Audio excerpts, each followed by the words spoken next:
Cukup khawatir nggak bahwa ISIS bisa mendapat tempat di Indonesia?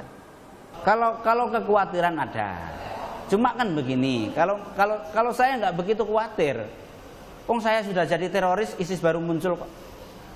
Tapi yang saya khawatirkan ini umat secara umum, terpengaruhnya umat untuk memiliki pemikiran ISIS ini.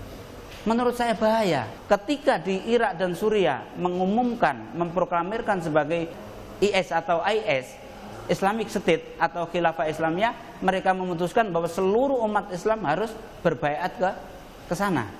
Siapa dari umat Islam yang tidak, maka statusnya kalau sudah tahu berarti murtad, keluar dari Islam berarti kafir. Ini membahayakan. Membahayakan nggak kalau misalnya ada tokoh juga yang mengatakan ISIS adalah sahabat kita? Ya bahaya juga. Sahabat dalam artian apa? Karena pernyataan-pernyataan yang seperti itu nanti akan apa? Akan membuat rancu di masyarakat. Menurut saya dalam masalah deradikalisasi itu masyarakat harus tahu secara fakta, secara faktual dan lain sebagainya. Jadi misalnya kalau kita lihat di sosial media gitu ada ceramah-ceramah yang membakar, yang dengan mudah mengkafir-kafirkan orang. Sangat potensi, dan menurut saya harus ada hukum yang apa istilahnya, harus ada hukum yang menjerat itu. Karena apa? Seteroris apapun atau sekuat apapun orang itu mesti takut dengan hukum. Contohnya misalkan saya sekarang, saya ceramah misalkan, orang-orang kafir, ayo kita bunuh, nggak ada hukum, saya enak saja.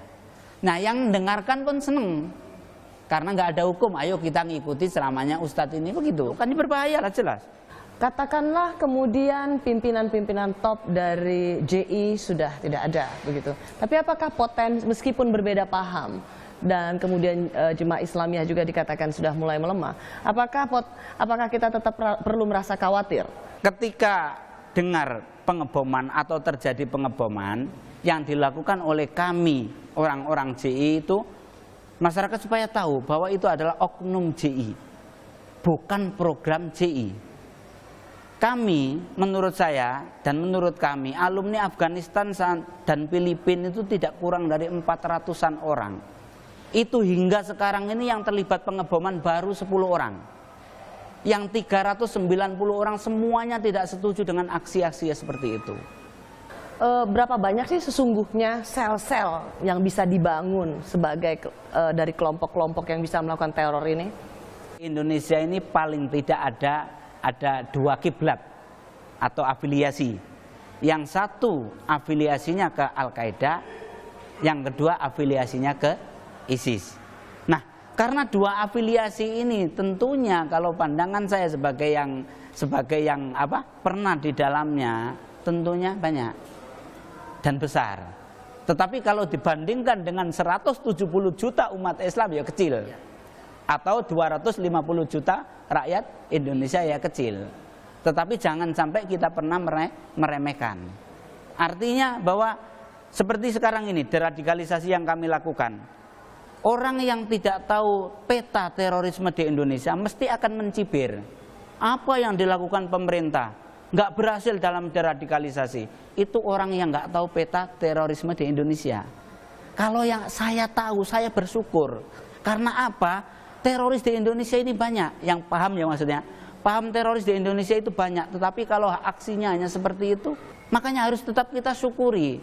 Dan kita harus tetap komitmen semuanya untuk melakukan pencegahan dan penanggulangan. Karena semuanya itu dimulai dari paham yang salah. Iya, itu.